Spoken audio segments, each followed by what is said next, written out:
Labrīt visiem! Paldies liels, ka šodien esat atnākuši pie mums ciemos CSR Latvija. Mēs kā vienmēr ceļam tēmas, kas nav vienkāršas, un šoreiz tā ir aprits ekonomika par to, kas ir gudra un efektīva saimniekošana. Šodien mums ir laiks paredzēts 2 stundas, un pirmajā daļā es jums izstāstīšu par to, ko CSR Latvija ir veikusi kāda veida pētījumu par aprits ekonomikas trūkumiem mūsu izpratnē, par to, kas būtu nepieciešams, kurā virzienā mums būtu jāiet, un otrajā daļā mēs diskutēsim par to, kas mums ir kopīgi jāizdara, lai aprits ekonomika nebūtu tikai tāda teorija, grāmatā uzrakstīta, bet absolūti ikdienas mūsu prakse pēc kāda laika. Tā kā šodien dzirdēsim dažādas viedokļus, un es arī aicinātu tiem, kas ir atraduši iespēju šodien būt klātienē, aktīvi piedalīties, celt roku, jautāt, pārtraukt, un lai mums tāda dinamiska saruna šodien. Kā es teicu, ja kaut ko teiksiet off record, mēs to varam izdarīt, jo tas ir ieraksts, un tad atstāsim to tikai tiem, kas ir klātienē. Tad mani sauc Agnes Alksne Bensone, esmu valdes priekšsēdētājs CSR Latvija, arī līdzdibinātāja. Un pagājušajā gadā notika viens liels notikums. Mēs nodibinājām kopā ar vairākiem partneriem no privātā, akadēmiskā un nevalstiskā sektora Baltijas aprits ekonomikas kontaktpunktu, Baltic Circular Hotspot.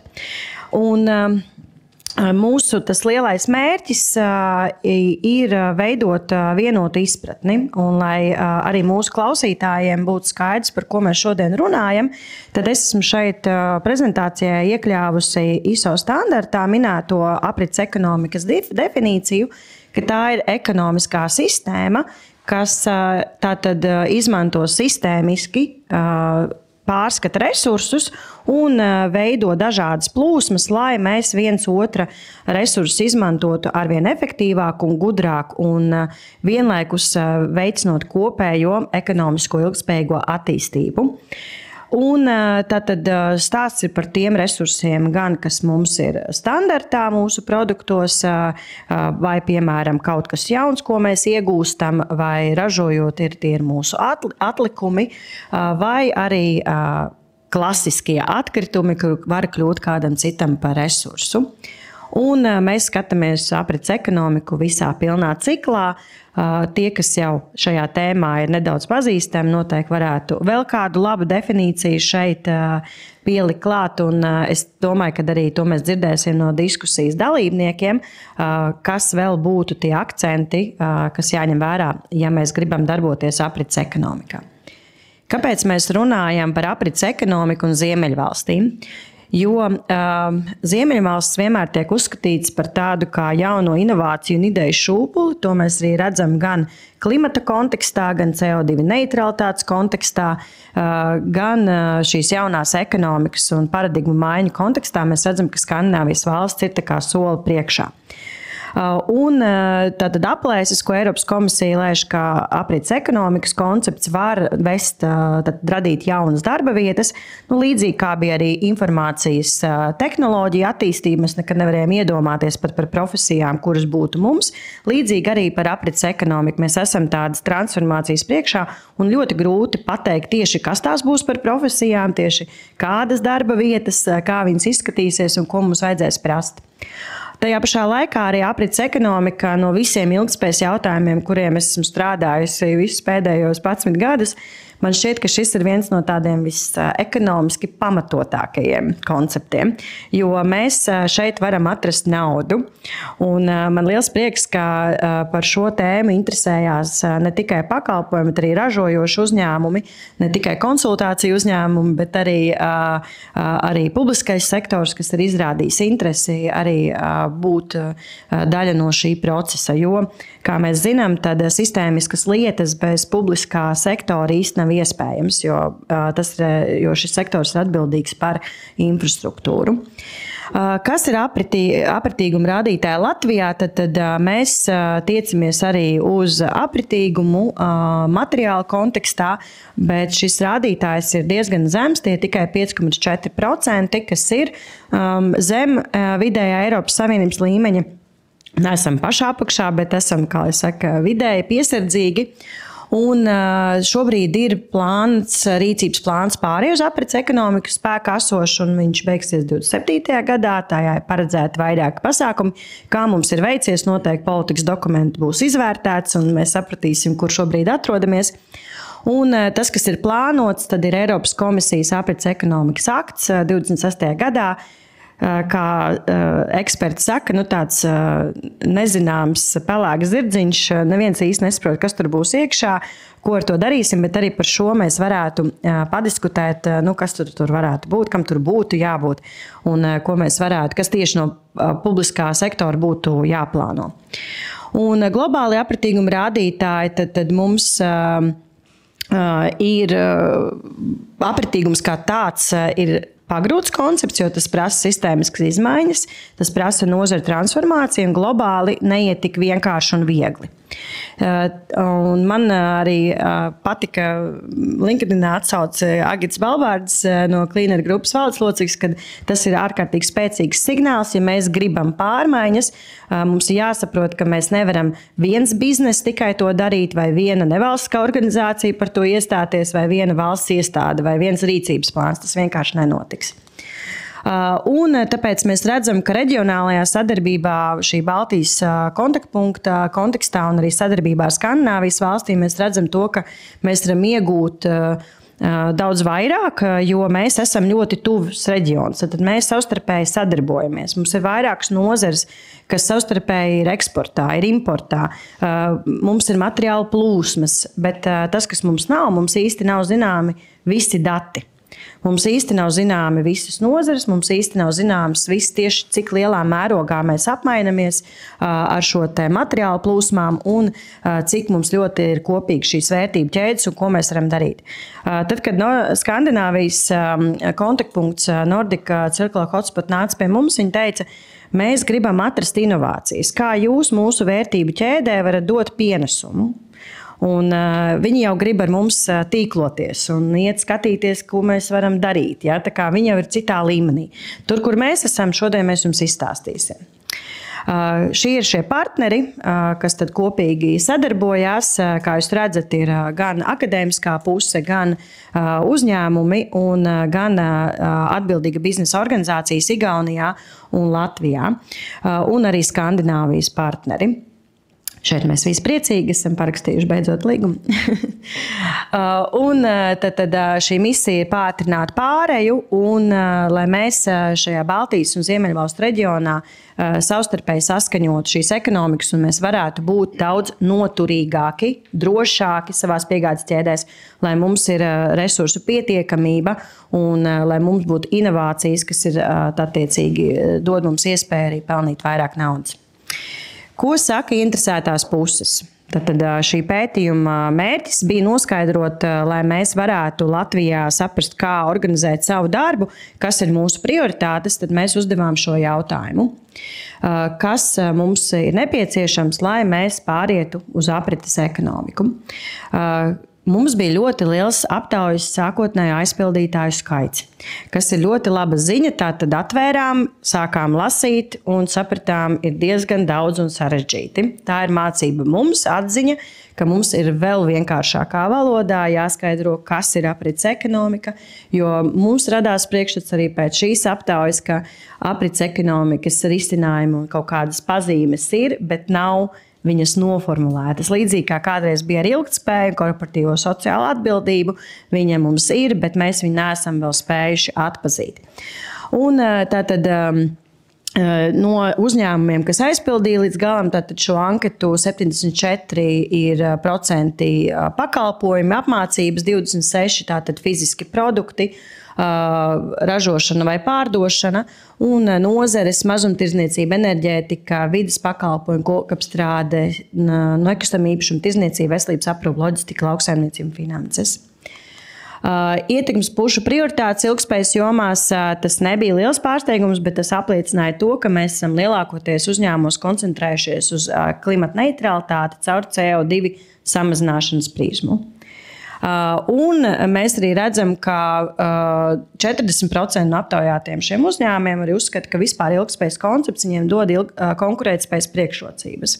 Nu, tad, ja mēs paskatāmies uz aprits ekonomikas konceptu, kas saka gudra resursu efektīva izmantošana, tad dienas beigās tam vajadzētu būt arī atbildēji par konkurētspēju, ka mēs varam saražot kaut ko un radīt produktu, pakalpojumu tādu, kas ir, tātad, ļauj mums būt konkurētspējīgiem.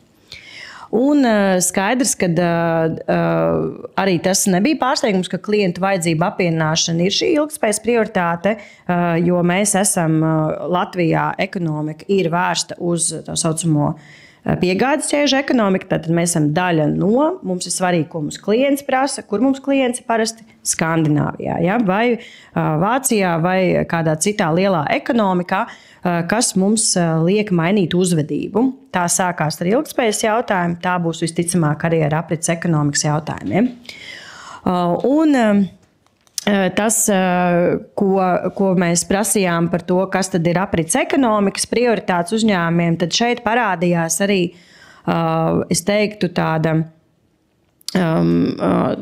atkal klasiska izpratne par to, kas ir aprits ekonomika vai kas varētu būt aprits ekonomika. Tad tā ir pieejamo resursu maksimāla izmantošana, lai nekas nepaliek uz zemes. Kādreiz mums bija nozarēs, kur, piemēram, skaidrs bija visur, ja? Tagad skaidrs ir resurs.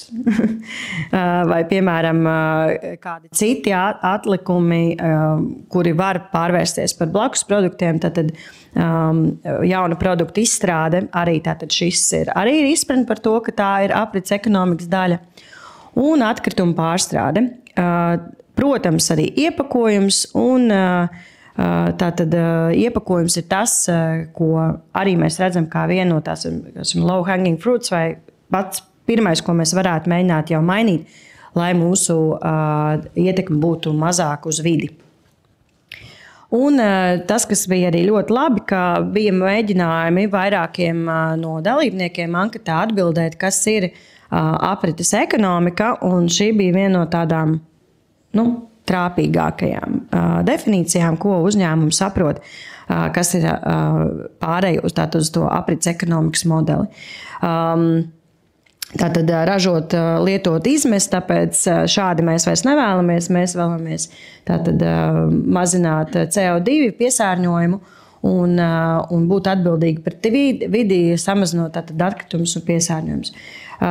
Kas attiecās uz aprits ekonomikas risinājumiem, tie nevienmēr ir tādi CO2 neitrāli. Un tā ir arī viens no, mēs arī par stereotipiem runāsim, tā kā noteikti man kolēģi varēs arī papildināt, kāpēc tas tā nav. Un kāpēc mēs nevienmēr varam ar kādu risinājumu trāpīt gan par aprits ekonomiku, gan par CO2 samazināšanu.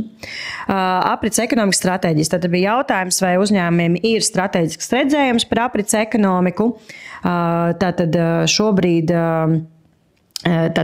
pašlaik mēs izstrādājam aprits ekonomikas stratēģiju, 24% uzņēmumi, 65% norāda, ka viņiem nav stratēģijas, un arī 30% no tiem uzskata, ka neplāno to veikt un veidot atsevišķi.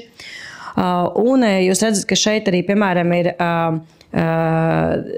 valsts iestādēm nav aprits ekonomikas stratēģijas un neplāno izstrādāt, bet 11% ir. Un tad tur noteikti varēs arī mūsu kolēģi diskusijā pakomentēt, ko dara pašvaldības, jo vairākām pašvaldībām šādas stratēģijas ir izstrādātas, un arī vēl vairākām pašvaldībām ir dažādi praktiski pasākumi, ko viņas dara. Tāpēc nav tā, ka pašvaldības par šo tēmu neinteresējās. Un tātad nevalstiskās organizācijas, kas aizpildīja šo anketu, norāda, ka tā ir aprits ekonomikas tēma, ir daļa no viņu arī ikdienas, un tātad arī redz šo kā strateģisku virzienu savā darbībā. Lai šeit varētu vēl ieskicēt, kādas ir rīcības, tātad, kā jau es minēju, tātad atkritumi, iepakojums un iespējams kaut ko salabot. Tātad 3 klasiskas lietas, ko mēs saprotam ar apritīgiem risinājumiem. Atkal šis nav pārsteigums, bet drīzāk apliecinājums tam, ka mēs kaut ko esam sapratuši līdz šim, ka tas strādā. Bet noteikti tur ir vairāk ko darīt, un arī par to mēs tad attiecīgi diskutēsim. Un esošā situācija aprits ekonomikā, ja mēs runājam par to, ka vai ir izstrādātas prioritātes, tad tās pārsvarā nav. Un mēs saprotam to, ka nav īsti skaidrs šis koncepts. Tātad trūks zināšanas, lai mēs pat varētu atpazīt savos uzņēmumos šīs te prakses. Un kas nepieciešams, lai būtu iespējas realizēt tātad šos te aprits ekonomikas dažādos projektus, tad uzņēmumi norāda, kad iztrūkst tieši zināšanas, iztrūkst varbūt tāda vajadzība, ka vienkārši ka mums visa pietiek, jo skaidrs, ka kaut kādas pārmaiņas un transformācijas notiek brīdī, ka mums kaut kas sāk trūkt. Tā notika brīdī ar digitalizāciju, tā notika brīdī ar enerģijas cenām, kad mums atjaunīgums kļuva par vajadzību. Vai mēs gribam sagaidīt, ka mums resursi beigsies? Ir nozares, kurās šobrīd arī ir indikācijas, ka resursi var beigties, un mēs kaut kādus savus lielos valstiskos, pat strateģiskos mērķus nevaram sasniegt. Tāpēc varbūt ir lētāk gatavoties laicīgi un saimnieciski izdevīgāk, es teiktu, nevis varbūt lētāk nekā pēdējā brīdī un ar nesagatavotu infrastruktūru. Tad, kas nepieciešams, lai īstenot aprits ekonomikas projektus, tātad šis ir viedoklis, tātad vajadzīgs konkurences spiediens, vajadzīgs tomēr arī valdības atbalsts, un tad ir tādas divas par finansēm parasti arī runā. Ja? Un tad ir divi secinājumi, ko mēs esam arī vēl no sarunām dzirdējuši no uzņēmējiem, ka ir izcinājumi, kuri prasa, diezgan mazus finansējumu ieguldījumus, bet tad ir lielie infrastruktūras finansējumi, kas prasa milzīgus ieguldījumus.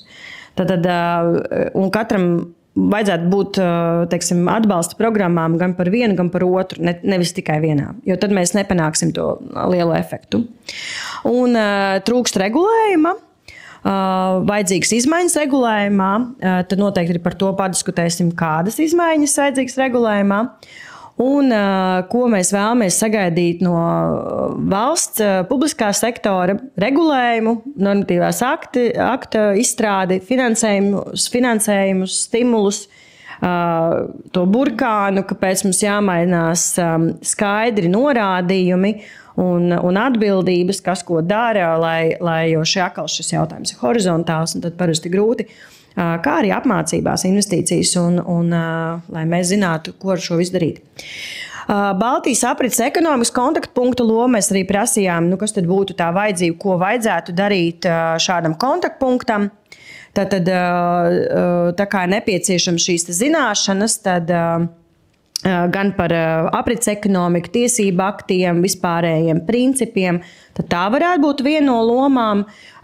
Un nepieciešams ir arī veikt atsevišķus pētījumus gan par šīm materiālu plūsmām, lai mēs zinātu, par ko kam ir jātransformējās, kur jābūt kādām starpnozaru sadarbībām, vai tā ir industriālā simbioze, vēl viens jauns termins, ja?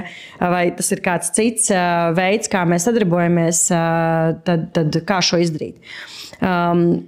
Aprits ekonomikas plaisas analīze, mēs Baltijā neesam šādas pētījumus veikuši. Eiropā veic šādus pētījumus, arī Skandināvijā šādu pētījumu veikt, bet mēs nezinām. Lai arī mēs esam maza ekonomika, tad mēs tomēr esam mazliet tāds šaurais kakliņš kaut kādām lielām piegādes ķēdēm. Mums negribētu tāda būt, tāpēc mums labāk saprast, kur to darīt. Un tīklošanās. Šādi pasākumi, citi pasākumi, mēs tiešām gribētu redzēt, varbūt mēs būtu nedaudz ātrāk kā Skandināvi. Mums nevajadzētu 5 gadus nonākt pie secinājuma, ka mums vajag savstarpējās biznesa kontaktu sanāksmes, kur mēs apvainamies, kas tev liekas un kas tev tomēr derīgs. Ja? Varbūt mums tādas jāveido jau laicīgāk.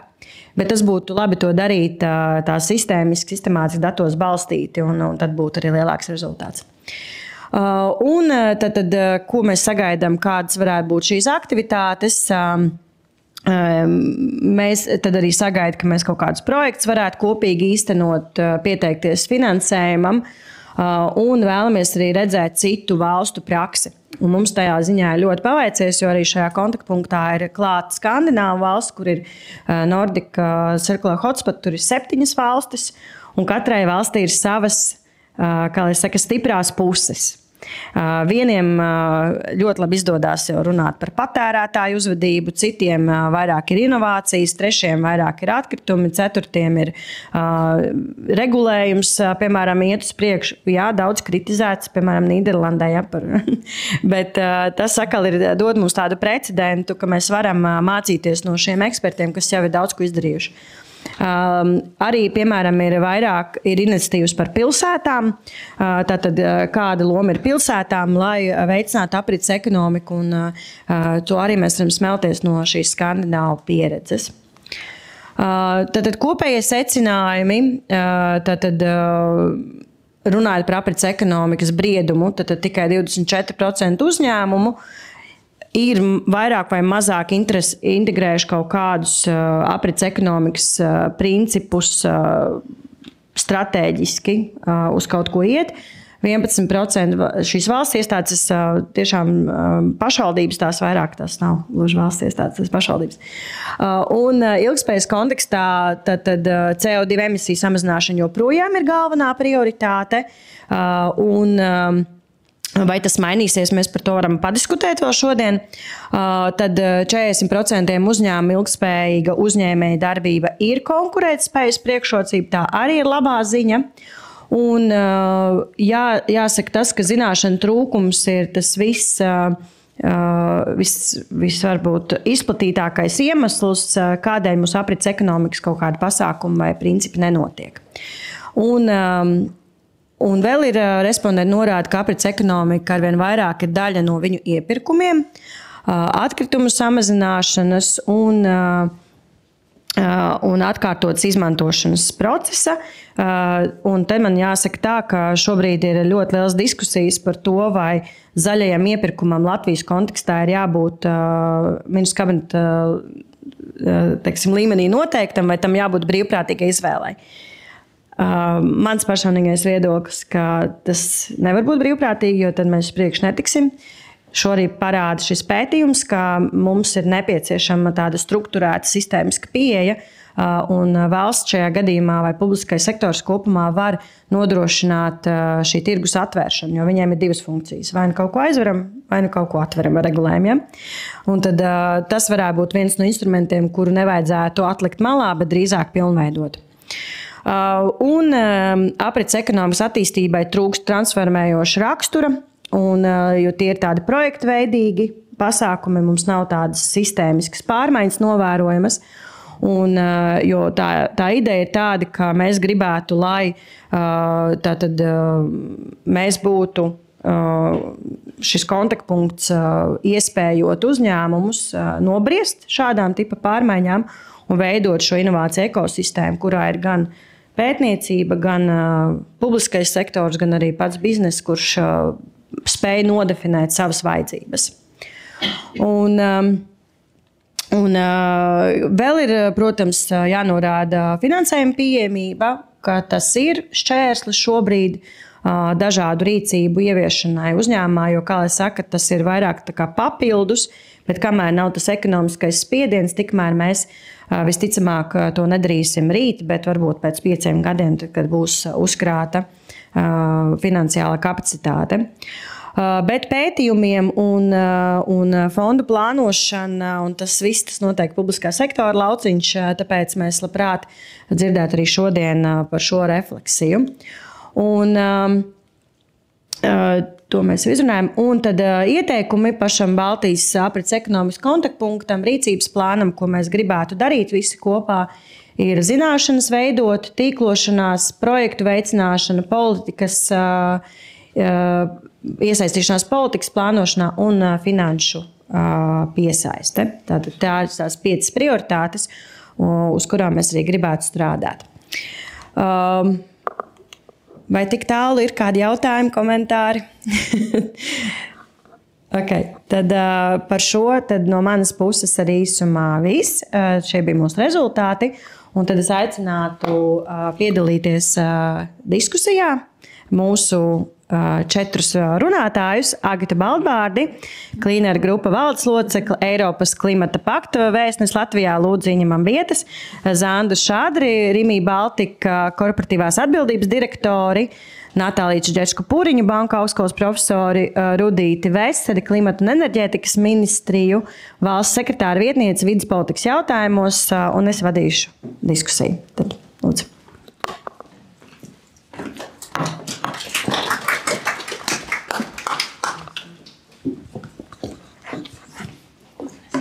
Es sēdēšu te. Mums viens krāstos. Ok, labi. Vajadzams vienu krāsli.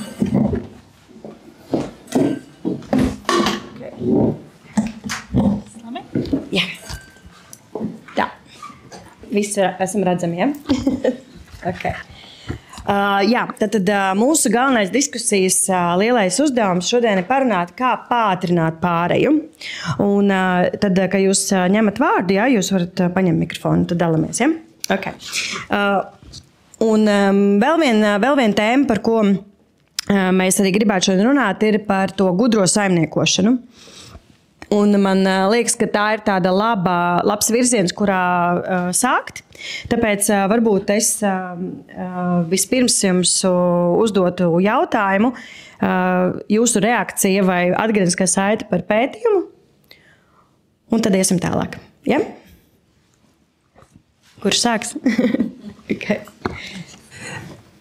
Secinājumi daudz patiesībā, un kaut kurš tie korelē, kaut kurš nē. Patiesībā redzot to, ka lielākā daļa saka, ka pietrūks zināšanu, tajā brīdī ir jāpriecājās, ka lielākajai daļai arī nav stratēģiju, jo kā būtu, ja būtu otrādi. Bet vienlaikus ir kaut kāda, man liekas, 25% bija, kas saka, bet mēs jau darām. Un tas ļoti korelē, laikam, arī ar tām pašām pašvaldībām Latvijā, kur stratēģija varbūt nav, bet ir darbi. Tas arī ir veids, kā darīt, jo kaut kur ir jāsāk, un iespējams, ka ir situācijas, kad ir stratēģija, skaists papīrs, stāv atvilknē, un darbība nenotiek, un iespējams, ka dažkārt ir labāk, ka darbība notiek arī bez stratēģijas, un learning by doing, tā kā procesa gaitā apgūstot kaut kādas lietas, arī iespējams tās varam ielikt stratēģijā, teiksim tā. Tā kā kopumā man arī ir prieks par šo te es teiktu tiešu saikni starp to, ko saka ietekmes puses un to, uz ko virzīsies visticamāk šis Baltic Circular Hotspot. Te ir plašs lauks, strādāt pie zināšanu vairošanas, strādāt pie vienotas izpratnes. Ļoti plašā laukā tie nav tikai uzņēmēji, tās ir arī valsts iestādes, kas saka, mums pietrūkst zināšanu, kā jāsadodās rokās un no sākuma jāmācās droši vien. Jā, paldies. Jā, paldies. Tad es turpināšu jau iesākt to. Jā, procents, kas saka, ka viņiem nav zināšana, droši vien ir tie, kas ir viskritiskākie un kas novērtē, ko viņi zina, ko viņi nezina. Jo pēc būtības tas praktiskā darbība un tas, ko dara uzņēmumi, daudzreiz atbilst visam tam, tikai pietrūkst zināšanas nosaukt to īstā vārdā.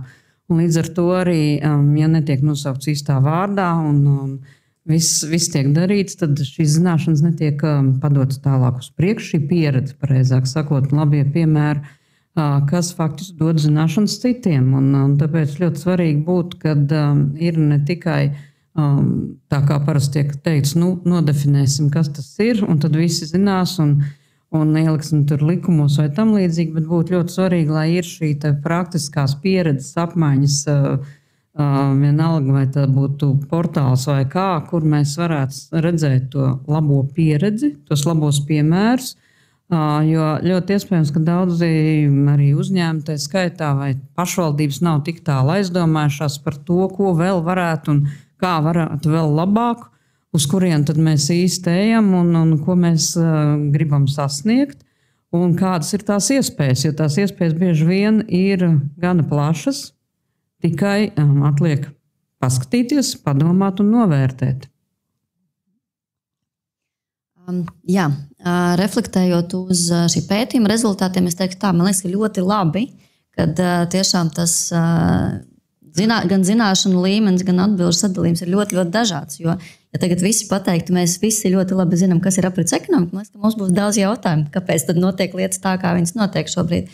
Līdz ar to tas ir tāds tiešām ļoti labs status quo izvērtējums, jā, kad mums ir kur tiekties, ir tiešām kur daudz lietas mācīties. Un mēs redzam, ka aprits ekonomika ir ļoti plaša. Viņa nav fokusēta tikai uz konkrētu jomu, viņa ir tāda starpsektorāla, un viņa arī piedāvā ļoti daudz iespējas uzņēmumiem. Nav teikts, ka es neesmu ražošanas uzņēmums, tāpēc, ko tad es tur aprits ekonomikā varu darīt. Ja? Bet tās iespējas ir ļoti daudz un ļoti dažādas. Līdz ar to tas ir tiešām tāds ļoti labs rādītājs. Lūk, un, protams, ir ļoti daudz izaicinājumu. Ja? Tātad, kā mēs varam sākt runāt vienā valodā, ja? un tiešām sākt runāt ar visām iesaistītām pusēm, jo arī tajā brīdī, kad aprits ekonomika vispār parādījās Latvijas līmenī uz apvāršņa un dienas kārtībā, jā, tad bija tas izaicinājums. Nē, tā ir tikai vide. Jā, tas nav nekur, ekonomika tur nav. Tas ir vides aizsardzība un tās lietas. Jā. Un tagad, Rudī, 10 gadi pagāja, tad mēs tik ļoti aktīvi sākam runāt, jā, kad nē, tā nav vide, tā ir vispār visas tautsaimniecības transformācija. Un tiešām, un vēl viena lieta, viena atziņa no pētījuma, ko es gribēju pieminēt, ir, kad es teiktu, ka ir labi, ka nav stratēģijas, tāpēc, ka, ja tiks izstrādāts atsevišķa stratēģija par aprits ekonomiku, arī tas nebūs nekas labs. Ja viņi ir jāintegrējas biznesa stratēģijās, un tas, laikam, ir tas svarīgākais. Jā, paturpinot, ko kolēģis jau teica, pirmkārt, labdien visiem! Man pētījums lika domāt par secinājumiem attiecībā uz Latvijas uzņēmumiem, attiecībā uz uzņēmumu, kurā strādāju es, Rimi Baltika, un mani paši. Pirmkārt, man šķiet, ka par Latvijas uzņēmumiem diezgan skaidrs, ka tas, ko mēs publiskajā telpā, uz ko liekam uzsvaru, uz to liek uzsvaru arī uzņēmumi. Pirmkārt, no biznesa loģikas viedokļa 24% teica, ka viņu svarīgākā lieta ir apmierināt klientu vajadzības, prasības. Ja? Protams, labs servis, laba cena un viss pārējais. Ja? Otrajā vietā bija atbilstība likumdošanai un trešajā vietā bija klimata mērķi. Acīm redzot, mēs pārāk maz strādājam ar aprits ekonomikas komunikāciju un tādu stratēģisku virzīšanu publiskajā telpā. Par mūsu uzņēmumu, par Rimi, es biju ļoti priecīgi secināt, acīm redzot, mums ir aprits ekonomikas stratēģija. Mēs esam starp tiem 40%. Mums nav atsevišķa dokumenta, bet tie principi, prasības, mērķi ir integrēti dažādos dokumentos un ļoti spēcīgi arī pašā mūsu darbībā. Vēlāk varbūt pastāstīšu par piemēriem. Un galvenais, ar ko mēs strādājam, ir pārtikas atkritumu mazināšana, novēršot to rašanos. Jā. Tas ir tas galvenais princips. Neradīt atkritumus, lai nebūtu viņu apratīgums kā problēma jārisina pēc tam. Par mani pašu es sapratu, ka es laikam beidzot saprotu, kas ir industriālā simbioze. Ka tas arī ir aprits ekonomikas koncepts un idejas kaut ko darīt ar tiem pārtikas atkritumiem, kad viņi rodas, piemēram, no rupmaizes brūvēt alu. Tā ir industriālā simbioze. Tā kā tas bija tas, ko pat iegūnu no pētījuma. Lieliski, mēs jau ejam tajā nākamajā jautājumu lokā par to, kas ir aprits ekonomika. Jau izskanēja, ka tas ir dažādi, tas ir ļoti plaši, tas ir sistēmiski, tas nav tikai par vidi. Varbūt tā ļoti praktiski mēs izvēlējāmies diskutētājus pēc nosacīta tāda zināšanu un kompetences pārstāvniecības. Un es gribētu aicināt jūs ieskicēt, varbūt ar Zandu var sākt, kas ir tādi uzņēmuma praktiski aprits ekonomikas piemēri. Tad Natālijai vairāk par tiem ražojošiem uzņēmumiem, kas tiek tajos plauktos. Un tad Rudītei lūgums par to publisko sektoru un Agitai dēļ pētījumu es aicināšu vairāk ieskicēt par šo pašvaldību. Ja, tad varbūt Zanda. Jā, sanāk labs tiltiņš. Es sadalītu tos piemērus divās daļās. Pirmkārt, uz aprits ekonomiku, kas neizskan koridoros, korporācijai kā vārds, bet tas vienkārši tiek darīts, tā kā Agita teica. Pirmkārt, uz to mēs varam paskatīties no peļņas zaudējuma aprēķina viedokļa, kas ir galvenā lieta jebkurā uzņēmumā, profit and loss statement. Vai apratīgums veicina apgrozījumu? Droši vien, ka īpaši nē. Tas lielākais efekts ir uz izdevumu mazināšanu. Ja mēs jebkādu atkritumu, sekundārais, terciārais iepakojums padarām par resursu, mēs to varam pārdot, lai tas tiek pārstrādāts. Loģiski tas mazina mūsu izdevums varbūt pat ienes mums kaut kādu nelielu ieņēmumu. Ja?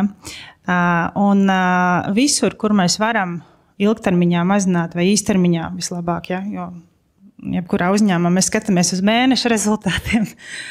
Jebkur, kur mēs varam mazināt izdevumus, tas ir izdevīgāk, vienmēr labi izdevumu mazināšanai. Un valdes priekšsēdētājs ļoti priecīgs dzirdēt par aprits ekonomiku, jo mēs varam parādīt ciparos. Otra daļa, ko es gribēju minēt, ir kad tu minēji low hanging fruits, es viņus tulkotu kā mazākās piepūles rezultāti. Ja? Visur, kur mēs varam rast gan labumu vidēji, gan labumu mūsu uzņēmumam, tur kaut kas notiks. Ja, ja mēs sakam, ka mums pārtikas atkritumi palīdz mazināt CO2 emisijas, jo mēs neizmetam pārtiku, vai arī mums nav jādomā, ko ar viņu darīt, un tas ir labi arī peļņai un zaudējumiem, tad loģiski tā ir mazākā piepūle, un visi saprot, kāpēc tas ir izdevīgi. Un par piemēriem runājot, kā jau minētais, šis sekundārais, terciārais iepakojums, par ko mēs kā uzņēmums atbildam visvairāk, jo kāda prece kaut kam ir iepakota, es domāju, ka visi 100% tiek nodoti tālākai pārstrādai, tātad kādam tas ir resurs jaunu produktu ražošanai. Un par pārtikas atkritumiem mūsu operācijās viņi faktiski nav. Jā, mēs tos vai nu ziedojam, vai nu nododam biogāzes ražošanai. Un tie varbūt ir divi tādi galvenie piemēri, kas arī valdes priekšsēdētājiem ļoti patīk, jo tur visur ir skaisti cipari beigās. Jā, paturpinot par, ja mēs skatāmies uz ražošanas uzņēmumiem, un no viņa skatu punkta es teiktu, ka aprits ekonomika ir par resursiem, par resursu efektivitāti, jā, kā mēs varam darīt tās pašas lietas vai darīt vairāk lietas ar varbūt optimizējot resursu plūsmu. Un man liekas, ka viena no tām lietām, ar ko man patīk sākt sarunas ar uzņēmumiem par aprits ekonomiku, ir uzzīmējuma plūsmas, kas mums uzņēmumā ienāk. Ja, kas ir tie iekšējie procesi un kas mums iznāk laukā. Un tad mēs paskatāmies, vai tas, kas iznāk laukā no uzņēmuma, vai uz to mēs vēl varam kaut ko darīt. Iespējams, tā ir produktu klāsta diversifikācija. Mēs varam izmantot kādus ražošanas atlikumus, lai radītu jaunus produktus tepat pie sevis uzņēmumā. Tā būtu tā iekšējā industriālā simbioze. Vai arī mēģināt valorizēt tos resursus, jā, jo es negribētu viņus saukt par atkritumiem. Protams, mēs nevaram runāt par to, ka mums ir bez atkritumu ražošanas. Jā, kaut kas vienmēr būs tas, kas nebūs, ko nebūs iespējams varbūt efektīvi izmantot, jā, un liederīgi izmantot. Bet tāpat pašā brīdī uzņēmumiem, viņi dzīvo savā burbulī, jā, ikdienas rūpēs, ikdienas problēmās un mērķos, ko valde viņiem uzstāda, jā, tā skaitā ražošanas apjomos un tam līdzīgi. Un līdz ar to bieži vien viņi nevar aizdomāties par to, ka viņu ražošanas atlikums kādam vispār var būt derīgs. Ja, un tad, kad mēs spējam savienot, kā jums ir ražošanas atlikums, kādam viņš noder kā izēviela, un tad saliekas tie tiltiņi.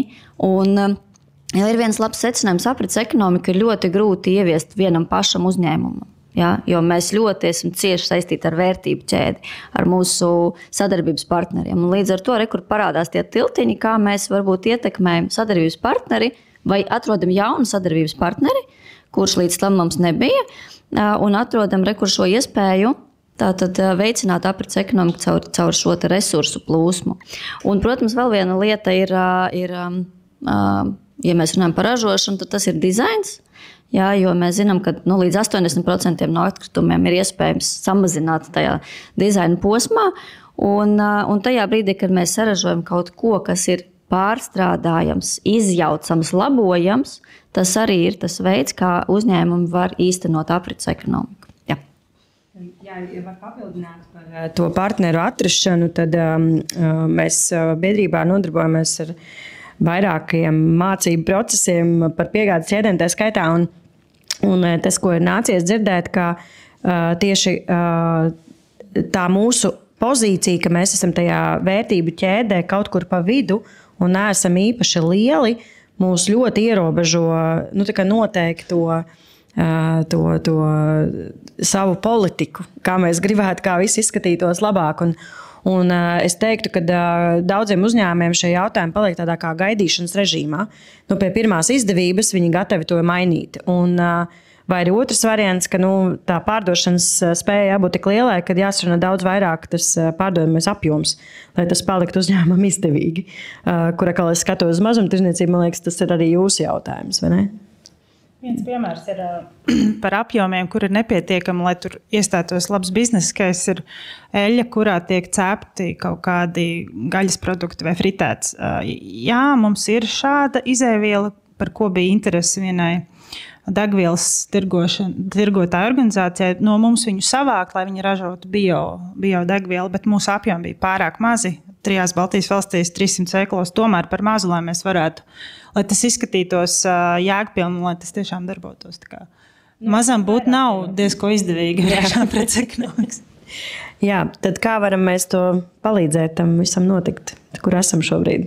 Pirmkārt, es sākšu, ka mazām valstīm vai mazām sistēmām ir lielāka elastība nekā lielām. Un līdz ar to ir arī mazāk inerts un ir daudz vienkāršāk, varbūt daudz lietas izdarīt, bet jābūt ir šai vēlmei, jābūt zināšanām un jābūt izpratnē par to visu lietu. Un klausoties, ko kurš dara un kādas ir šīs aktivitātes un zinot arī, kas pie mums notiek attiecībā uz aprits ekonomiku valstī, tad jāsaka, ka dažkārt izskan, ja mums liks, tad mēs darīsim, ja mums uzvestīs kādas ir prasības, tad mēs ievērosim, bet faktiski, aprits ekonomika, mēs jau pašu vārdu ekonomika šeit dzirdam.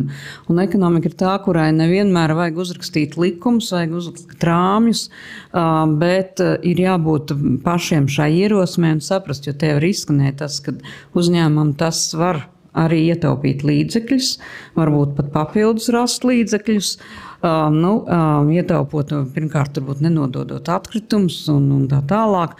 Un, ko es vēl gribētu teikt, noteikti uzsvērt, ka vēl joprojām, kaut gan 10 gadi jau tas iet šīs sarunas, kas ir aprits ekonomika, vienai daļai sabiedrības pārliecība, ka tā ir atkrituma apsaimniekošana. Nebūt, nē. Jo atkrituma apsaimniekošana, jā, tas ir viens no pīlāriem vai balstiem aprits ekonomikai, bet tikai viens no vairākiem. Un šeit būtu jāskatās nevis tikai tas, ko es iesākšu un darīšu ar šiem atkritumiem, kā es viņus savākšu, kā es viņus pārstrādāšu, kur viņus liks, varbūt, kad tur var kaut ko liederīgi izmantot, man nebūs jāved uz poligonu un dārgi jāmaksā par apsaimniekošanu, tie jau ir ietaupījumi, bet tātad šeit kā reiz atkritumu jomā jau viss ir noregulēts, bet jāskatās būt tālāk, tātad uz pašu sākumu. Kāpēc vispār šie atkritumi rodās tik daudz vai tādi, kurus, piemēram, viena daļa nevar arī ne pārstrādāt, ne tālāk izmantot. Tātad faktiski jau uz pilnu aprits ciklu, jeb kā kādreiz bija starptautiski atzītais princips no šūpuļa līdz kapam, mēs visu vērtējam. Šobrīd jau sen viņš ir transformējies no šūpuļa līdz šūpulim. Un tas nozīmē, ka jāsāk domāt ir jau no paša sākuma, no preces izstrādes, tātad no dizaina brīža, kad mēs domājam par izēvielām, kad mēs domājam par tiem procesiem, par tiem ražošanas procesiem, kādos tiks radīta šī prece, kas notiks ar šiem blakus produktiem, vai tādi būs, nebūs, jo galīgi bezatlikuma tehnoloģijas var šobrīd pasaulē kaut kam atsevišķam, jā, bet kopsumā nav. Un tātad šis viss, kas ir rodās un ir liekas, kur to likt, ko ar to iesākt, kā to liederīgi izmantot, un tad pats pēdējais ir, ko darīt ar tiem atkritumiem, kas rodās.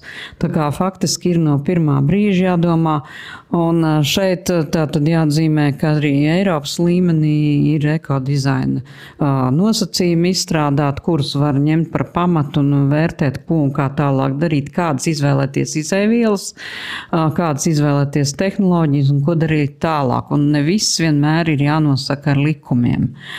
Un, protams, ka šeit ir svarīgi, kā jau tika minēts, arī publiskā sektora iesaist. Tad no vienas puses, jā, valsts pašvaldības, tie ir pirmām kārtām visu to saist ar likumiem un politikas plānošanas dokumentiem, jā, bet otrs ir arī parādīt to labo piemēru, sākt ar sevi. ne tikai ar iestādēm, ar uzņēmumiem, bet katram pašam ar sevi. Un ja mēs vairāk arī kā patērētāji skatīsimies to, ko tad mēs pērkam, kā mēs lietojam, ko mēs ar to iesākam, tad arī attiecīgi bizness būs pretī daudz interesētāks visiem šiem procesiem. Tā kā, lai mēs būtu aprits ekonomikas modelī, kurā mēs vēl neesam, mēs tikai ejam uz viņu. Jāiesaistās ir visām pusēm un sabiedrībai. Un šī gadījumā valsts loma noteikti ir tādā aspektā, ka ir ļoti svarīgi dot tās zināšanas, dot to izpratni un veicināt to piemēru izplatīšanu. Paldies. Man ir uzreiz vēl viens jautājums, bet es došu Agitai, un tad jums arī. Kad tu gaidi, lai es par pašvaldībām runātu, un es tur nonākšu, bet es nevaru nerunāt par atkritumiem pareizi. Tev bija vienā no slaidiem ļoti labs cipars, tad globālais apratīguma rādītājs pērnējā gadā 6,9% otrreizējo materiālu izmantošana. Ko tas mums pasaka? 93% mums ir lineārā ekonomika. Angliski ir ļoti laba vārdu spēle, waste is wasted. Tad atkritumi tiek izniekoti, tie nepārtop par resursiem, tie netiek izmantoti kā resursi. Un skaidrs, jā, Rudīte pilnīgi piekrītu, mēs arī ļoti, ļoti daudz pagājušajā gadā, kad sākām darbu pie aprits ekonomikas indeksa pašvaldībās, saskārāmies ar jautājumu, aprits ekonomika ir vienādības zīme atkrituma apsaimniekošana, pareizi, vai aprits ekonomika, tas ir jaunais vārds ilgtspējai?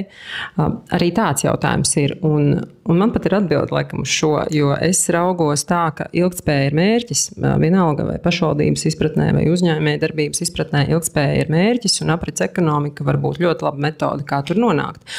Un runājot par atkritumu apsaimniekošanu, piekrītu, Rudīti, tur viss ir noregulēts, bet vienlaikus arī uzņēmumi var daudz ko darīt, un atkal sākot paši ar sevi, skatoties uz sevi, tad tas, ko mēs redzam savā saimniecībā, mēs sevi droši varam saukt par bezatkritumu saimniecību, jo neskatoties uz to, ka mēs strādājam ar atkritumiem, mēs savācam, mēs šķirojam, mēs pārstrādājam tos, mēs savā saimniecībā jaunus atkritumus neradām.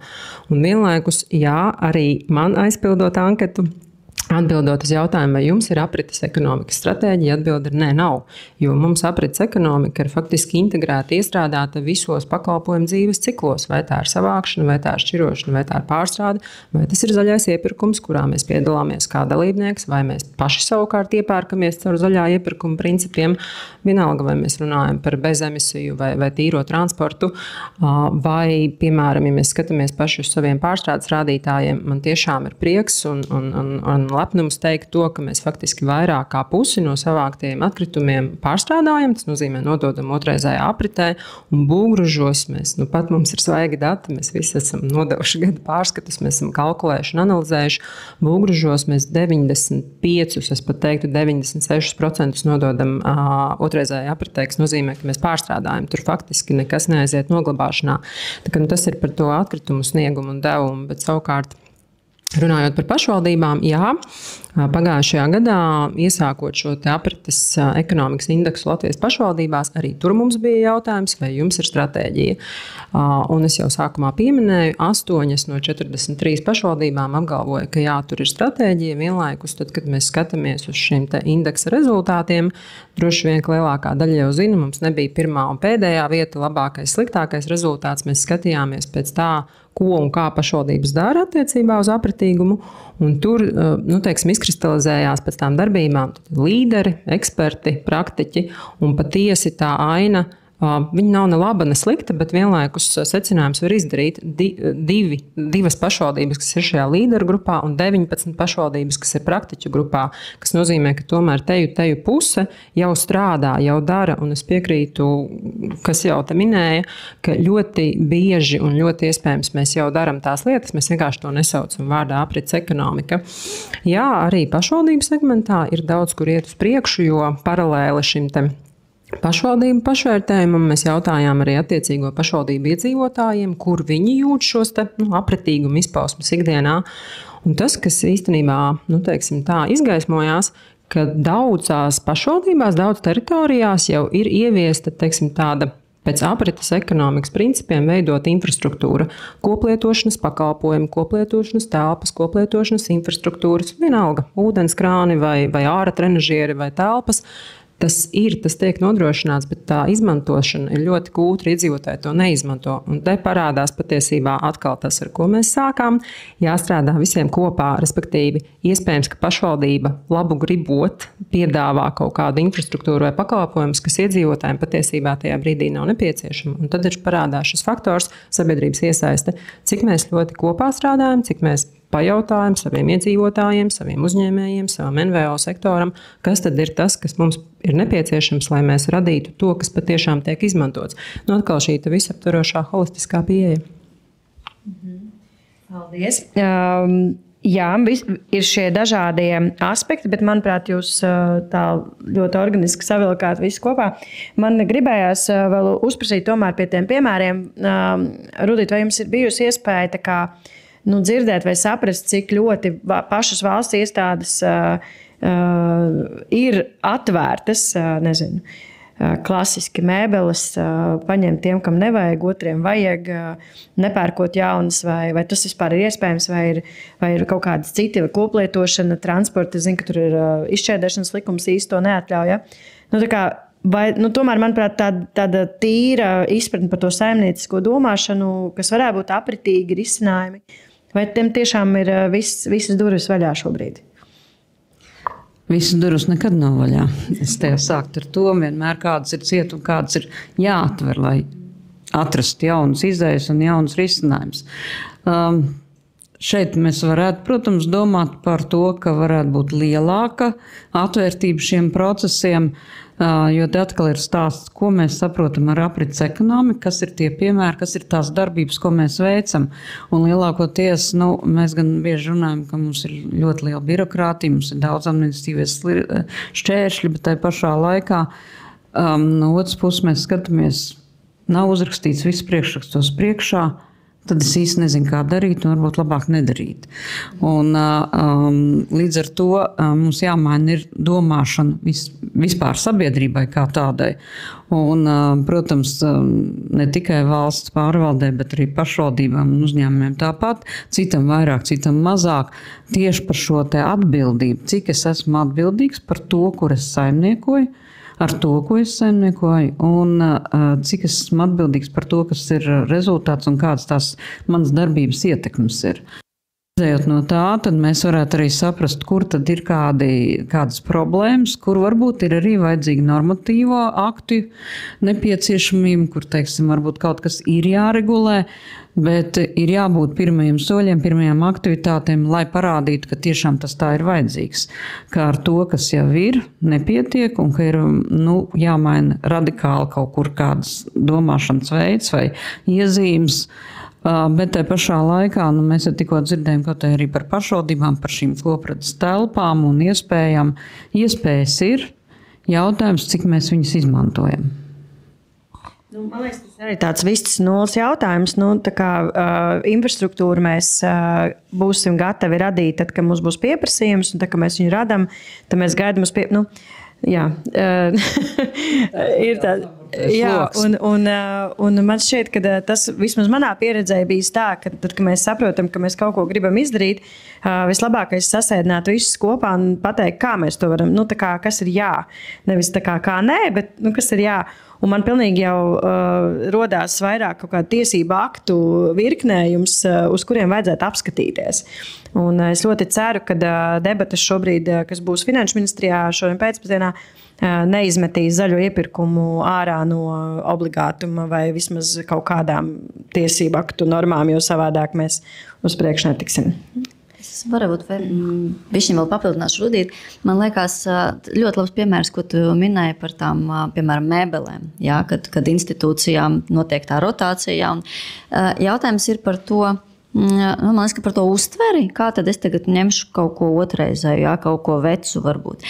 Bet man liekas, ka gan Eiropā, Latvijā laikam varbūt vēl nav tik aktīvi, bet parādās tie iepirkumi, kur iepirkuma prasībās ir, kad mums vajag, piemēram, lai jūs sakomplektētu mums to mēbeļu komplektu, ne no jaunām mēbelēm. Un tad parādās šī labošana, jā, tur varbūt restaurācija reizēm, un tad parādās tiešām ļoti tādi foršas, ļoti atraktīvi risinājumi un atraktīvi gala produkti. Vienkārši tam jāsākās kaut kādā brīdī. ja drīkst vēl papildināt, es pirms 5 mēnešiem nopirku vecu komodi, un zini, cik maksāja restaurācija? 900 €. Tā kā es nezinu arī, vai tas beigās ir izdevīgāk nekā nopirkt jaunu. Tas ir tas jautājums par to tā saucamo angliski ir taxation shift, jā, kad mums ir jāpadara tas, kad mums produktu un resursu nodokļi mainās un mainās arī darba spēka nodokļi. Jā, tādā ziņā, kad mums labošana, restaurācija kļūst pieejamāka. Bez tā, tā labošana un restaurācija būs tik dārga, kā viņi ir. Uzreiz nokļūstam pie kompetencēm, kurš spēj kaut ko vēl salabot. Tad mēs arī vēl pieskārāmies tādai tēmai par tātad 2 tēmas stereotipi, jo minēja, ka aprits ekonomika tas ir atkritumi. Vai ir vēl kāds stereotips, ar ko jūs esat saskārušies? Jā. Vairāki. Patiesībā viens, ko mēs dzirdam ikdienā, ka aprites ekonomika ir drauds ražotājiem. Ka mums tagad nāk jaunas prasības, mums jāpielāgojās, mums jāpārkārtojās, tas maksā un tas principā ir drauds, līdz ar to negribu, nezinu, neinteresējos, nedarīšu.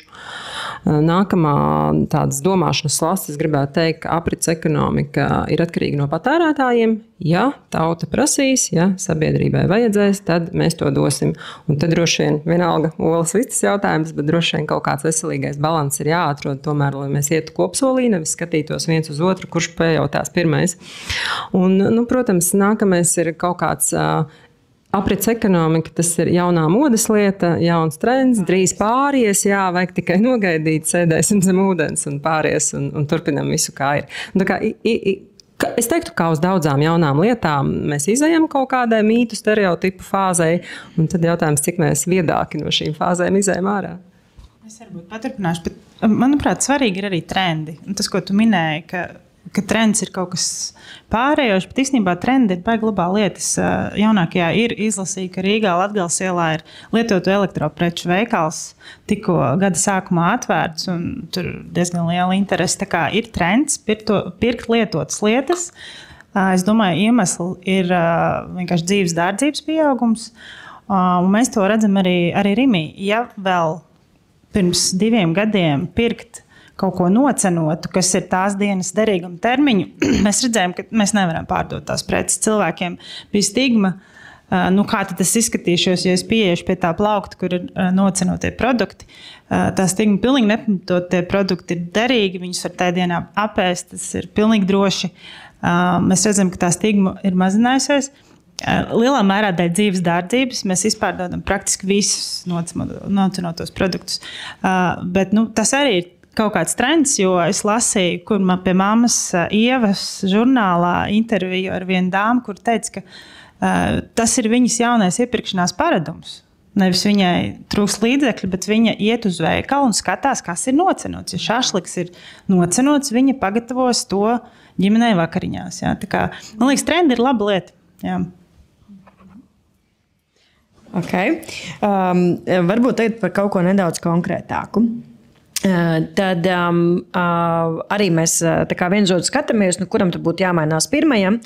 Un varbūt mēs varētu padiskutēt, kas jūsuprāt ir tās nozares, kurām tas būtu jādara, kurām būtu jāmainās, kas ir tās visas resursu ietilpīgākās, kuras varētu mainīt to sistēmu. Ir kādas idejas? Es domāju, ka mēs varam atvērt Eiropas normatīvos aktus, paskatīties uz taksonomijas kompasu un saprast, kas ir tie pirmie, uz kuriem tiešām skatās un no viņiem sagaida tos pirmos soļus. Jā, jo mēs bieži vien dažādos kontekstos runājam par taksonomiju.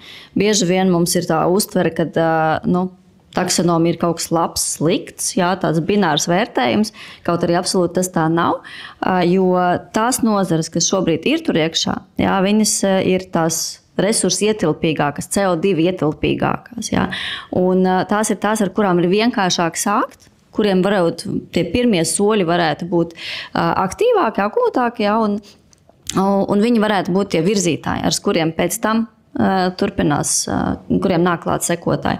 Ja mēs skatāmies konkrētāk par nozarēm, es teiktu, ka Viena no tām ir būvniecība, viennozīmīgi. Jā, mēs paskatāmies atkrituma apjomu, cik mums rodās no būvniecības procesiem. Jā, paskatāmies uz produktu dzīves ciklu, jā, jo mēs nebūvējam 1 gadam, mēs būvējam 20 gadiem, vismaz cerams.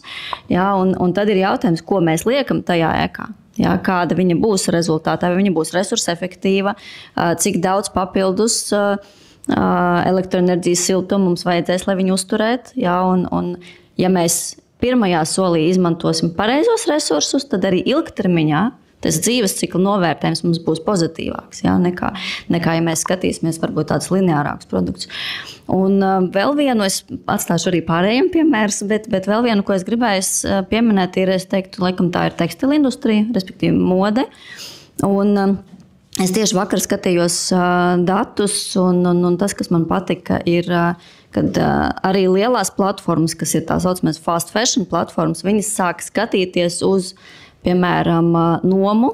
Jā, tad, kad mēs nepārdodam, mēs piedāvājam nomēm.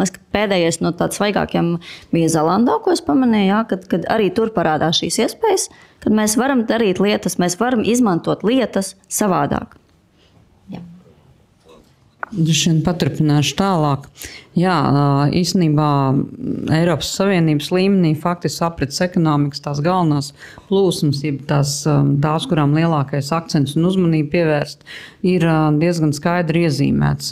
Natālija jau tikko minēja, jā, tekstilu rūpniecība tā ir viena, tālāk būvniecības atkritumi un ir vēl 2 aktuālās lietas, kam ir īpaši uzmanība pievērsta, tie ir pārtikas atkritumi un pārtikas zudumi, jo mēs, diemžēl, izmetam ikdienā ļoti daudz pārtikas ārā. Un, ja mēs rēķinam, ka Latvijā katrs iedzīvotājs, ieskaitot zīdaiņus, tātad uz katru iedzīvotāju mēs izmetam vairāk kā 100 kg pārtikas produktu ārā gadā. Tas, protams, nav tik daudz kā varbūt Nīderlandē vai Beļģijā, bet jebkurā gadījumā pāri pa 100 tas ir daudz. Un tas nozīmē, ka šeit ir kur augt un varbūt tas trends, kas tika pieminēts, tas tik tiešām attīstās un tas ir viens no tādiem soļiem. Un turpat nevajag nekādas likumus, jo vajag tikai šo te sapratni un iespējas. Un vēl viena lieta, kam neviens vēl šodien nepieskārās, bet tās ir plastmasas. Plastmasas, kuras mēs tā reāli esam sākuši izmantot pagājušā gadsimta 50. gados ar tādu paplašinātu vērienu. Ja es tagad pajautātu, kā es domātu, ja teiksim, enerģijas patēriņš, resursu patēriņš, tātad to resursu, kurus mēs ņemam no vidas apkārtējās, ir pieaudzis tur 4-5 reizes, cik ir plasmas patēriņš pieaudzis, ne 4, ne 5, bet 20 reizes. Tas parāda diezgan būtisku tendenci, kad ir materiāli, kuri ir viegli, lēti, ērti un tā tālāk, un mēs sākam viņus lietot, un bez tam nedomājam, vai mums viņas vajag, cik daudz vajag un tā tālāk. Un tā pašā laikā rēķinam, ka vēl viena lieta, kad plasmas viena ir tā, ko mēs redzam ar aci un ieraugam zemē, ūdenī un tā tālāk, bet faktiski vēl jau jārēķinās, ka plasmas bieži vien sadalās sīkāk. Mikroplasmasā, to mēs neredzam, to mēs vienkārši lietojam savā uzturā. Tā ir realitāte. Un no otras puses, plasmas ir tās, kuras nekur nepazūd tā vienkārši. Un visas viņas var arī pārstrādāt, ievērojot to, kad mēs gribam krāsas mainīt, formātus, vēl kaut kādus sīkumus pievienot, un katrs šis solis prasa papildus plastifikātoru, papildus piedevu, un gala rezultātā jau tur veidojas tāda liela biezputra, kur vienā katlā nevar ielikt un izvārīt un iegūt jaunu materiālu. Un tas parāda tikai vienu tādu ļoti būtisku tendenci, kas vēl joprojām mums ir, un ne tikai plasmas jomā, bet arī daudzās citās nozarēs. Mēs radam jaunus produktus, mēs priecājamies par viņiem, jo viņi ir tai brīdī videi un cilvēkam ļoti draudzīgi un efektīvi, un mēs viņus sākam lietot ļoti intensīvi, bet mēs neesam parēķinājuši 2 lietas bieži vien, vēl joprojām. Tātad, kas notiek tad, kad tas produkts beidz savu dzīvi? Viņš vairs nav lietojams, kur tad viņu var likt, ko ar viņu var iesākt, vai viņu var pārstrādāt, ja viņš ir jākrauj kalnā, kaudzē, jo vienkārši nav pārstrādes iespējas. un no otras puses mēs arī neparēķinam, kā, lai radītu vēl un vēl šādus produktus, mums tas ir jāņem no apkārtējās vides, jauni resursi. Un viens resurs, ko parasti aizmirst un ko vismazāk novērtē, bet kas ir viens no svarīgākajiem, tā ir pati telpa, tā ir zeme, tā ir teritorija, kurā mēs ne tikai esam paņēmuši resursus, no kuriem viena liela daļa ir neatjaunojama, bet kurā mēs pēc tam arī izgāžam un sakraujam visu to, kas mums nav vajadzīgs. Un tad tā ir teritorija, kuru mēs nekādiem citiem mērķiem nevaram izmantot ļoti, ļoti ilgu laiku. Tā kā faktiski šī tendence nedomāt pilnā aprits ciklā un neanalizēt, radot jaunus produktus, diemžēl vēl joprojām pasaulē ir. Man jautājums, vai atjaunīgā enerģija un visas saistītās tehnoloģijas, kas ar to ir saistītas, tā arī nav gadījumā nozara, kur vajadzētu bišķi savādāk domāt?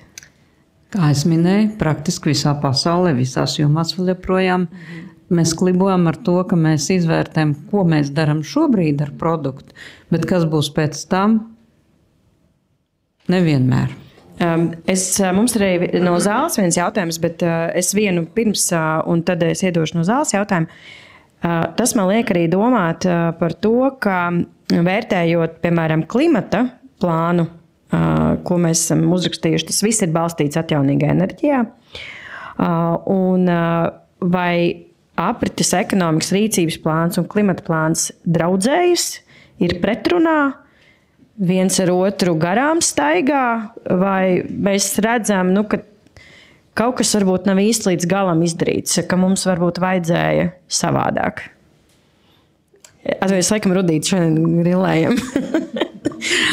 Jā, ļoti labs jautājums īstenībā par to garām staigāšanu, draudzēšanos un tā tālāk. Tas tāpatām, kā ļoti daudzās lietās, un te es gribētu teikt, ne tikai šeit pieminētie dokumenti, bet mēs dažādās nozarēs izstrādājam stratēģijas, pamatnostādnes, mēs skatāmies diezgan šauri parasti savas nozares jomā, un tā sakabe ar tiem citiem dokumentiem, tā draudzēšanās ļoti bieži izpaliek, bet ir pozitīva ziņa, ka palēnām tas tomēr sāk mainīties. Un, tā kā, ja iesaistās no visām pusēm, arī parasti tāds dokuments apspriež arī sabiedrība, tad kopsumā jau aiziet līdz tam, bet tā ir tikai pati pēdējā laika tendence, un tā nenotiek ātri, bet tas ir tas, kas būtu svarīgi. Mēs izstrādājam vienalga kādai nozarei, vai tas ir enerģētikai, vai tas ir klimatam, vai tas ir pastam, vai vienalga vēl tālāk, vai atkritumiem. Mums ir jāsaprot, ka mēs nevaram atrauti domāt tikai par to, ko mēs darām ar šo, un nevērtēt tās blakus iespējas, blakus ietekmes un to sinerģiju, kāda var veidoties. Jo bieži vien labi nodomi un labas idejas, bet nav izvērtāta kāda aspekta un rezultātā nav sasniegts vajadzīgais mērķis. Tas, protams, ir labākajā gadījumā. Tāpēc ir tas jau būtu vēl trakāk, vai ne? Praksa vēsturē rāda, ka arī tā mēdz būt, bet es domāju, ka no tā mēs gan esam izauguši. Un līdz ar to, ja mēs runājam par šiem te dokumentiem, vai viņi draudzējas vai staigā kopā, lēnā garā mēģina to darīt. Un tā teikt, sakabas veidojās, un jebkurā gadījumā vēl ir atstās vēl viens moments, kad atsevišķiem tādiem plānošanas dokumentiem ir noteikts kaut kāds formāts, kas ir, teiksim, visā Eiropas Savienībā vienāds, kaut arī par klimatu un enerģētiku šo te plānu. Ja mēs runājam NEKPU vai atkritumu plānu, tad tur, protams, ir pamat elementi noteikti un pamat virzieni, par ko būtu jārunā un kā. Un tad jau ir katras valsts un varbūt katra mūsu atbildība, kā mēs paskatāmies, kā tas viss kopsumā satiekās un vai tur būs vai nebūs sinerģija. Šis ir lielisks piemērs. Tikko Eiropas komisija cīnās ar omnibusa procedūru tiem, kas ir iedzinājušies ilgspējas ziņošanā. Un visas ģenerāla direktorāti ir jau devuši savu atzinumu un likās, ka jau viss ir tādā vienotā fāzē, ka mums tas viss ir jāaptur. Tad pēkšņi ieslēdzās sociālais direktorāts, saka, kādēļ? 1000 darbinieki. Nē, mums vajag visus. Un, tāpēc šis balans ir tā māksla un meistarība arī tiem, kas vada un veida ekonomiku no tiesību aktiem, to izdarīt. Bet es dodošu jautājumu mūsu biedram NP Properties Gunitai. Jā, lūdzu. Tad man sev nav jāpiesaka. Ilgu laiku pasaulē ir gājusi uz tādu globalizāciju un pat tāda hiperizaugsmes glorificēšanu, bet pēdējā laika tādi ekonomiski politiskie notikumi ir pierādījuši, ka stabili pamati ir tas, ka mums jāpievērš uzmanība. Un tad es pieķēros tam jautājumam, kas tad mēģināja nokartēt tās industrijas, kurām tad būtu šim visvairāk jāpievērš uzmanība, bet varbūt jūs varat nedaudz vairāk detalizēt tieši Latvijas kontekstā. Ja? Tad, kur tad ir tie stabilie pamati? Kuras ir tās industrijas vai piegāžu ķēdes vai vērtību ķēdes, es pat teiktu, kuras Latvijā ir, angliski sakot, untapped potential, kur mums ir varbūt jānomet malā savus egoismus, pirkt no kaimiņa vai pārdot kaimiņam, bet tiešām nostiprināt tos pamatus vietējā ekonomikā ar vietējiem ražotājiem, vietējā kapitāla intensīvās industrijās jo īpaši. Jā, paldies par jautājumu. Ļoti labs jautājums. Es varbūt iesākšu. Man liekas, ka pareizi minēt, mēs skatāmies uz ģeopolitiku, kas notiek ārpusē. Un viena no tādām lietām, ko arī Eiropa, ne tikai Latvijā, sāk par to runāt, bet arī Eiropa ir identificējusi, ir kritiskie resursi, kritiskie materiāli. Jā, mums, tā kā Eiropas līmenī jau šobrīd laikam ir 28 resursi, kas ir iekļauti šajā kritisko resursu sarakstā. Un jautājums ir tas, kas mums Latvijā notiek ar šiem materiāliem, jā, jo tajā brīdī, kad tev nav ārējais tirgus, no kā viņi iepirkt. Jā, un, piemēram, ja mēs skatāmies uz to pašu, piemēram, metāla apstrādes jomu, jā, kur aiziet visi pārpalikumi, visi atkritumi.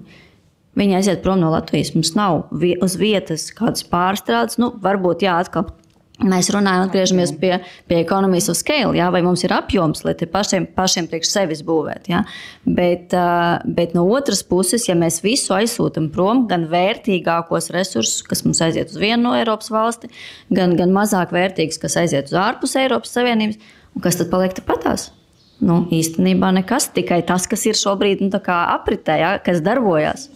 Metāla apstrāde par atlikumiem, bet vēl kāds, kur ir kapitāla intensīvs, mums būtu kokrūpniecība, lauksaimniecība. Te mēs varam vienoties, kurš skaitās kapitāla, bet īpaši vietējā kapitāla intensīvs, kokrūpniecība, lauksaimniecība, tā pati būvniecība pieminētā. Ja?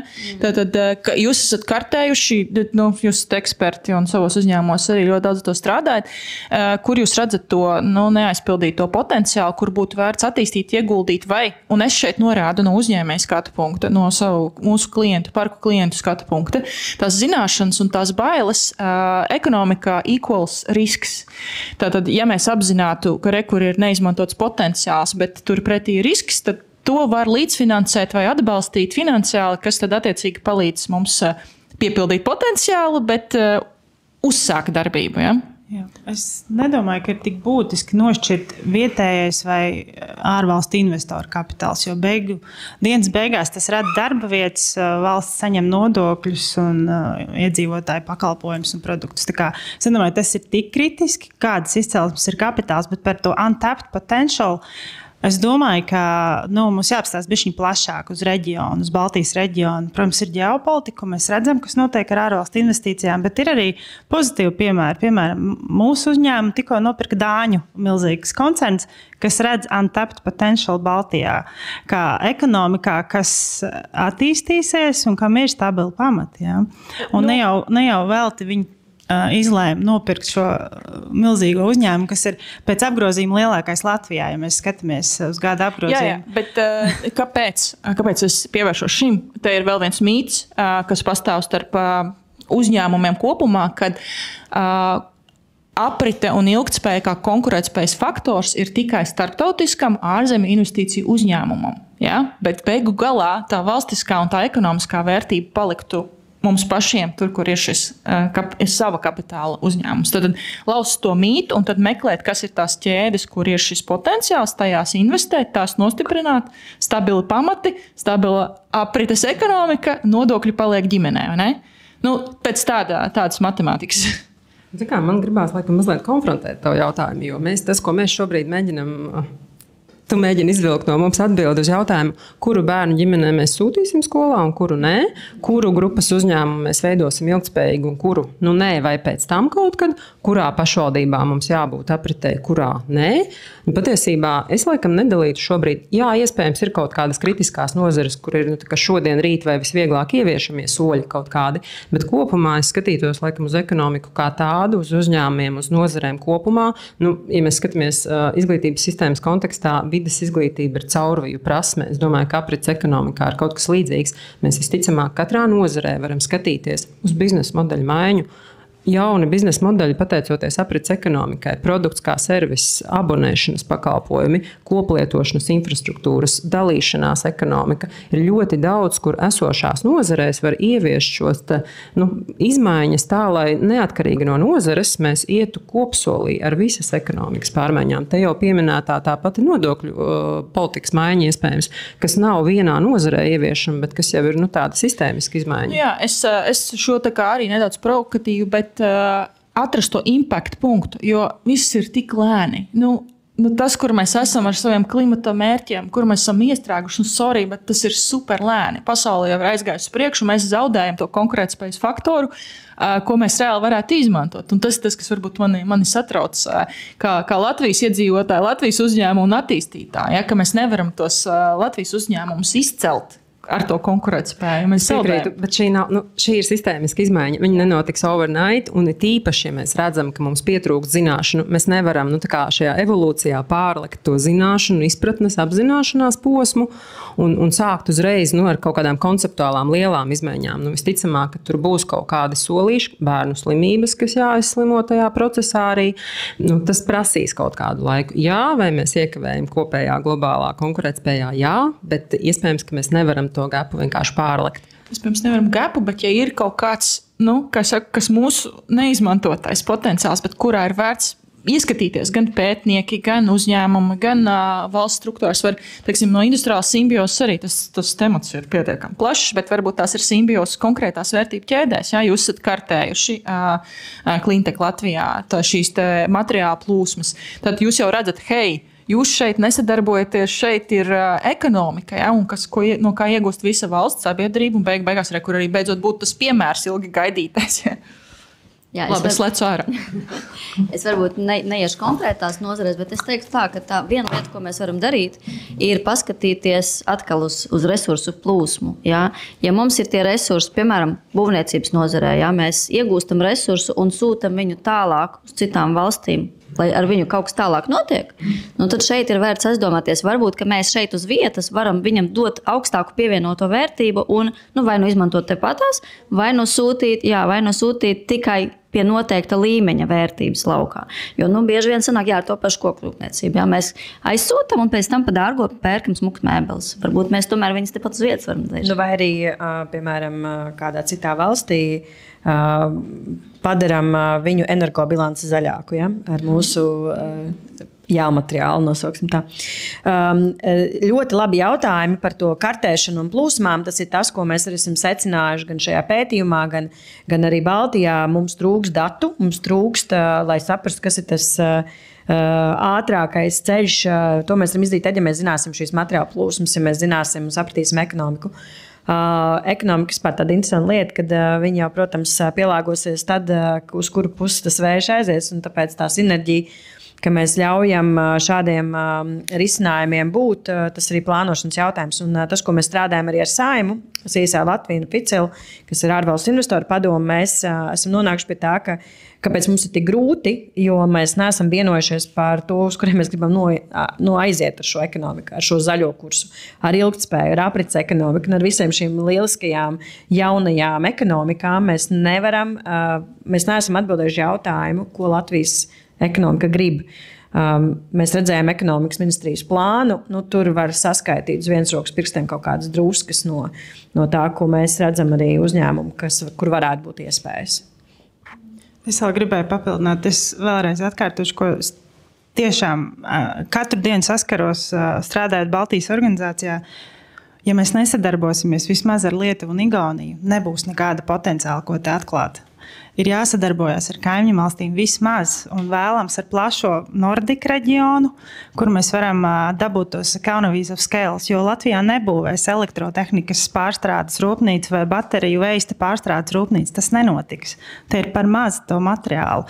Tā kā es redzu, beidzam domāt tā uz iekšpusi skatoties, bet skatāmies plašāk uz reģionu, uz Nordiku reģionu. Esam vairāk ziemeļa eiropieši, mazāk austrumu eiropieši. Tur tas potenciāls, man liekas, radīsies sinerģijās ar kaimiņu valstīm. Jā. Tā.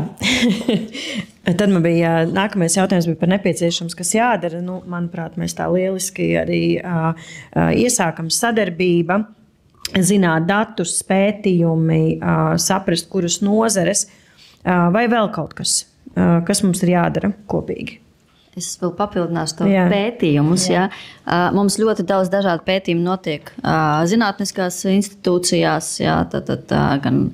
gan arī uzņēmumu iekšienē, bet bieži vien, ja mēs runājam piemēram par tādu pētniecību klasisko, viņa neaiziet līdz uzņēmumam. Uzņēmumi nezina, kad ir risinājumi ļoti daudzām lietām, piemēram, Tehniskajā universitātē vai citās augstskolās izstrādāti jau.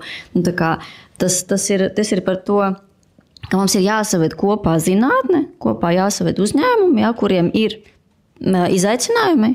Protams, parasti klasiski laikam ir tā, ka uzņēmumu vajag to risinājumu vakar, bet pētniekam visu jāpapēta, un pētniekam arī nepierādītā hipotēze ir arī labs pētījums. Uzņēmumu nevienmēr tā būs, bet šis ir viens solis, kas būtu. Un es teiktu, ka, ja mēs runājam arī par industriālo simbiozi, tad šīs te kopīgās R&D iespējas, kad, piemēram, industriālā parka ietvaros mums ir viens uzņēmums, kas darbojas tieši ar R&D un risina problēmas, kas ir šī industriālā parka uzņēmumiem, šis arī ir kolosāls risinājums, ko ir nepieciešams attīstīt. Jā, mums arī top Kore, kas ir pirmais industriālais āprtīgais industriālās simbiozes parks, un tas arī būs jauns kaut kas, kā tas izvērtīsies, kāda tipa uzņēmuma piesaistīsies. Tāpēc ir potenciāls. Man šķiet, ka mēs varētu tik daudz ko vēl darīt, vai ne? Es domāju, ka potenciāls mums ir gan liels, un ir divas lietas vēl turpināt, ko Natālija jau tikko teica par zinātnes un industrijas sadarbību, un varbūt vairāk skaļāk runāt par to, un no otras puses būtu svarīgi arī, tā skaitā no valsts puses, savest kopā šīs abas interesētās.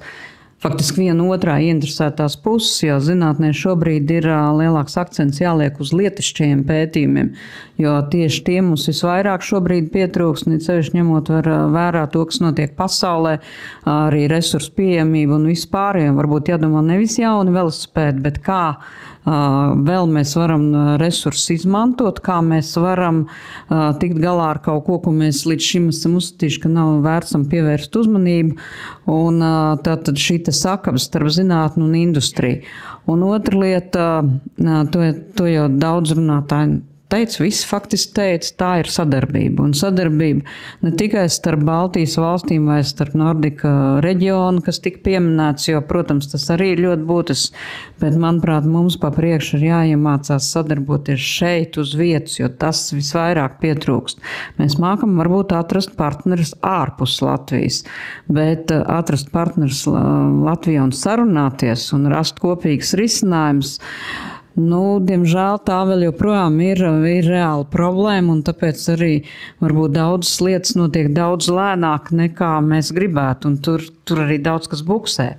Un tāpēc ir ļoti svarīgi, kad ir šī informācija pieejama pirmkārt, otrkārt šī sadarbība, ne tikai sadarbības starp uzņēmumiem, bet mēs varam panākt rezultātu tikai tad, kad sadarbojas viss industrija, zinātne, valsts, pašvaldības un katrs individs, tātad sabiedrība kopumā. Ja viss šīs puses iesaistās jautājuma risināšanā, tad rezultāts arī ir. Jo katrs zina kaut ko, katrs prot kaut ko, bet ir jāmāk arī salikt visu kopā. Zināmā mērā es domāju, ka pētījuma dalībnieki jau atbildēja, kas vēl ir nepieciešams. Ja? Ļoti daudzi gaida regulējumu un ļoti daudz gaida šos incentīvus vai kaut kādus stimulus. Kā palīdziet man ieraudzīt, kāpēc man ir jāpārkārtojās savā saimniecībā vai savā biznesā, savās operācijās. Daudz, kur es teiktu, ka regulējums un nodokļu politika jau nāk palīgā. Tas pats dabas resursu nodoklis ļoti labi patiesībā parāda, kas ražotājiem ir jādara. Mēs šeit varam runāt par nepārstrādājumo plasmasu, kur nodoklis aug, par noglabājumiem atkritumiem, kur nodoklis aug un tam līdzīgi. Tas ir veids, faktiski, kā jau valsts regulē šo te. Vienlaikus, iespējams arī ne tikai tādā regulējošā, bet arī pretimnākošā veidā nodokļu politika arī var tiešām stimulēt ar kaut kādām nodokļu atlaidēm vai pretimnākošāku politiku, teiksim tā. Jā, šis arī ļoti saskana ar to tendenci, kas notiek vispār kopējā ilgtspējas politikā un konceptā, ka ja pirms pāris gadiem tas bija tāds vērtību un ētikas un vienkārši uzņēmuma higienas jautājums, tad šobrīd apzinoties, ka visas ilgtspējas prakses, tā skaitā arī aprits ekonomika, prasa milzīgas investīcijas, lai šī transformācija notiktu uz zaļo ekonomiku un spētu vēl līdzās pastāvēt brūna ekonomikai. Šī incentīvs vai tā bonusu vai burkāna, nosauksim kā gribam, stimulu vajadzība ir absolūti akūta. Un mums nav bijusi vēl iespēja diskutēt par to, kas būtu tie stimuli, kas ir šī jaunā ekonomika. Eiropā ir dažādas versijas, kā tas viss mainīsies, bet es domāju, ka ir vērts jau sākt par to tagad runāt. Nevis biedējot, ka mēs tagad šai nozarei uzliksim kaut kādas jaunas nodokļus, bet drīzāk par to, vai šis nodoklis varētu, vai šis kaut kāds process varētu stimulēt šai pārējai. Jā, tad es gribētu varbūt šo diskusiju jau tā pēdējo jautājumu uzdot. Jūsu novēlējums, protams, tā ir sadarbība, bet varbūt kas ir tas, ko jūs varētu ieteikt tiem uzņēmumiem vai valsts iestādēm, kuras par šo sāk domāt, aizdomājās, kas būtu tas varbūt pirmais, ko viņām vajadzētu izdarīt? Palūkoties pašiem uz sevi, jo iespējams, ka mēs jau kaut ko darām. Numur 1, numur 2, palūkoties, kur jau esošajos procesos mēs varam ieviest šo apratīgumu. Ļoti bieži tās nav tiešām kardinālas sistēmiskas izmaiņas. Tie tiešām dažkārt ir mazie solīši, un tās kardinālās un sistēmiskās izmaiņas plānot. Un tad, ja tu plāno, tad kaut kādos laika nogriežņos tās ir vieglāk sasniedzamas. Papildināšu arī atrast tos minimālās piepildes rezultātus, ir low hanging fruits, kur visi piekrīt, jā, mums šo vajag sākt, piemēram, ar kaut vai atkritumu šķirošanas kultūras uzlabošanu birojā.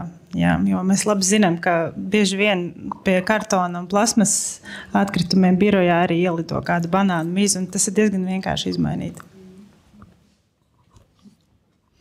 Es teiktu, ka viena no lietām, kas ir vērtīga, ir paskatīties bišķiņ plašāk. Arī ne tikai uz sevi, bet paskatīties, ko citi dara. Tā kā ne tikai varbūt Eiropas līmenī, paskatīties arī Latvijas līmenī. Un es teiktu, ka tā tendence mums tiešām ir ļoti uzlabojusies, jā, jo vēl varbūt pirms kādiem 8 gadiem, kad man vajadzēja salasīt tos aprits piemērus priekš uzņēmumiem, jo, kad tu stāsti seminārā, kur Nīderlandē tur labā praksa, viņi tur dara šo un šo, tur Beļģijā dara šo, Dānijā vēl kaut ko, tad, protams, tā reakcija no zāles te uzreiz ir, protams, viņi tur var atļauties darīt viens vai otrs, vai tur taisīt pilotu projekts un tam līdzīgi. Kad tu dzirdi Latvijas piemērus, to es domāju, šie varēja, kāpēc mēs nevaram pie sevis uzņēmumā. Tā labā praksa, viņa aizrauj. Un es domāju, ka labā praksa jāskatās un jākultivē vairāk. Tad es pilkšu klāt, piekrītot iepriekš minētajiem, es pilkšu klāt stāstu par izvēlēm. Jo bieži vien jautājums ir, ko mēs izvēlamies darīt vai nedarīt un kāpēc. Un tad mēs skatāmies un sakām, mums jau ir tikai viena izvēle, tad nav jau daudz alternatīvas. Bet katrai tumšai zālē vismaz 2 izējas. Tātad izvēles arī pastāv. Pirmkārt, meklējam šīs izvēles un pieņemam gudrus lēmumus, ko izvēlēties. Paldies liels par šiem ceļavārdiem. Tad no manas puses es vēlētos aicināt jums turpināt sekot līdzi, ko dara CSR Latvija, ko dara Baltijas aprits kontaktpunkts. Mēs esam gan LinkedInā, gan Facebookā un būs citi pasākumi. Es ceru, ka nākamās tēmas būs par to, kā mēs finansējumu dalīsim šim jautājumam, tad pēc tam par regulējumu, tad mums noteikti kāds tīklošanās pasākums, tāpēc darba daudz un esam laipni aicināti pievienoties šai aktīvai darbībai. Paldies jums!